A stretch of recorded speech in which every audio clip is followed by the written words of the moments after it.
Hello dear listener, আমি আপনাদের favourite RJ Debashree. আপনাদের সবাইকে আমন্ত্রণ জানাই এই সুন্দর মনোরম সন্ধ্যায়। আমি চলে এসেছি আপনাদের সাথে আবারও আড্ডা দেওয়ার জন্য আমাদের প্রোগ্রামে। আজ আপনাদের একটা গল্প শোনাব। গল্পের নাম ফুলে মধু, লেখক সুদর্শন দাস। চলো দেরি না করে গল্পটি শুরু করা যাক। শান্ত এসে খবরটা দিয়ে গেল সত্যচরণ গায়ের জামা হারিয়েছে।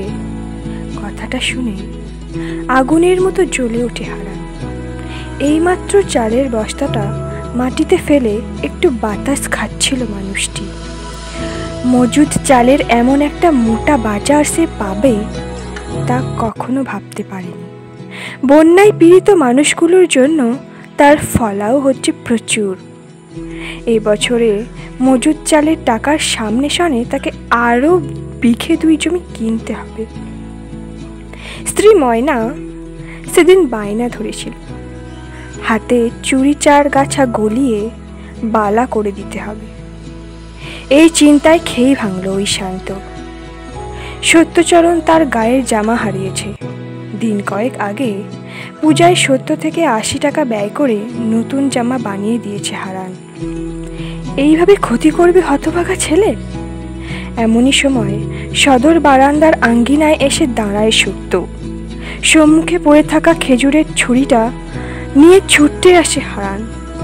আথারি পাথারি মারতে থাকে ছেলেকে, বারবার ধমকাতে থাকে, বল বল হতভাগা, কোথায় ফেলেছিস জামাটা? এমনই ভাবে প্রতিনিয়ত আমার সর্বনাশ করে চলেছ হারামজাদা। যন্ত্রণায় ছটপট করতে থাকে সত্য। মা ছুটতে এসে কেঁদে কেটে আগলে নেয় ছেলেকে কোলের মধ্যে। ঠিক এই সময় ওদের ঘরের দোরগোড়ায় এসে দাঁড়ায় স্থানীয় কমরেড নীরেন বোস। বলতে থাকে, খোকন, তোমার নামটা লিখতে ভুলে গেছি ভাই। কিন্তু অবাক হলো নীরেন। ব্যাপার কি জানতে চেষ্টা করে। গর্জে ওঠে, জবাব দেয় হারান, পুজোয় দেয়া নতুন জামাটা হতভাগা হারিয়ে এসেছে। হো হো করে হেসে ফেলে নীরেন বোস।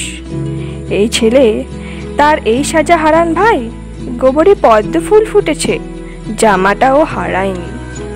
একটা অসহায় বর্ণাঢ্য সন্তানের মুখে হাসি ফোটাতে জামাটাও ত্রাণ তহবিলে দান করেছে। আমি নামটা লিখতে ভুল করেছিলাম, তাই বলতে বলতে ব্যাগ থেকে জামাটা বের করে ছুঁড়ে দেয় নীরেনবাবু হারানের সম্মুখে। আশ্চর্য হয় হারান। জামাটা কুড়িয়ে তুলে দেয় সেই নীরেন বোসের হাতে। হাত জোর করে বলে, ক্ষমা করুন নীরেনবাবু, আমি আজ এই শয়তান ছেলেটার কাছে বড় শিক্ষা পেলাম।